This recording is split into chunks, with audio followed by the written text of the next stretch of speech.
സാധാരണ വീട്ടമ്മമാരൊക്കെയാണ് ഇപ്പോൾ പഞ്ചായത്ത് മെമ്പർമാർ. അതേപോലെ തന്നെ ഇവിടുത്തെ പല നിയമലംഘനങ്ങൾ കൊണ്ടും നെൽകൃഷി ഒന്നും ചെയ്യാൻ പറ്റാത്ത രീതിയിൽ. അല്ലാതെ ഇപ്പോൾ നമുക്ക് ഇവിടുത്തെ എങ്ങനെ കിട്ടുക?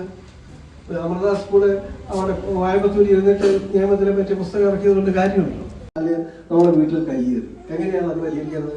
തിരിച്ചു തല്ലാൻ വേണ്ടി കുറെ ഗുണ്ടകളെ സംഘടിപ്പിക്കാൻ ഞങ്ങളുടെ കീഴിലാണ് ആശുപത്രി, ഗവൺമെന്റ് ആശുപത്രികൾ ഞങ്ങളുടെ കീഴിലാണ്, വിദ്യാഭ്യാസത്തിൽ ഞങ്ങൾക്ക് അവകാശമുണ്ട് എന്നൊന്നും മെഡിക്കൽ മിഷനുള്ള അതൊന്നും നമുക്ക് സാധിക്കില്ല.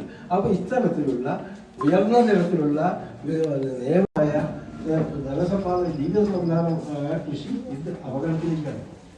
അപ്പൊ ഈ കാര്യങ്ങളെ കുറിച്ചൊക്കെ പറയും. അപ്പൊ ആരാണ് ഇത്? പണ്ട് കാലത്തുണ്ടായിരുന്ന കൂട്ടുകുടുംബ സമുദായങ്ങളുള്ള അതിമനോഹരമായ സാഹോദര്യത്തിന്റെയും സ്നേഹത്തിന്റെയും ഒക്കെ കുടുംബ ആത്മീയങ്ങൾ വിളിച്ചു വന്ന ഭൂമി അഗ്രികൾച്ചറിന്റെ പോലെയുള്ള പ്രൊട്ടക്ഷൻ സെസ് ഉണ്ട്. ഇത് DLAയുമായി സംസാരിച്ചിട്ടാണ്.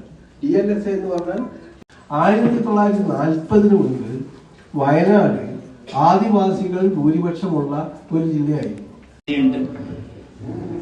മഹിളാ ഐക്യവേദിയുടെ സംസ്ഥാന പ്രസിഡന്റ്, വർക്കിംഗ് പ്രസിഡന്റായ രമണി ചേച്ചിയുണ്ട്, സുരേഷ് ജി, മെമ്പർമാരെ, ആശാ വർക്കർമാരെ, അതേപോലെ ജനങ്ങളുമായി നമ്മുടെ കുടുംബവുമായി അടുത്ത് നിൽക്കുന്ന ഇത്തരത്തിലുള്ള വളണ്ടിയർമാരെ. വിദ്യാലയമുണ്ട്, പൂർണ്ണ സൗജന്യമായിട്ട് ധാരാളം കുട്ടികളെ അവിടെ പഠിപ്പിച്ചു വരുന്നു.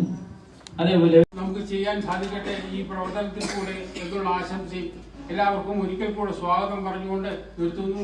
നന്ദി, നമസ്കാരം.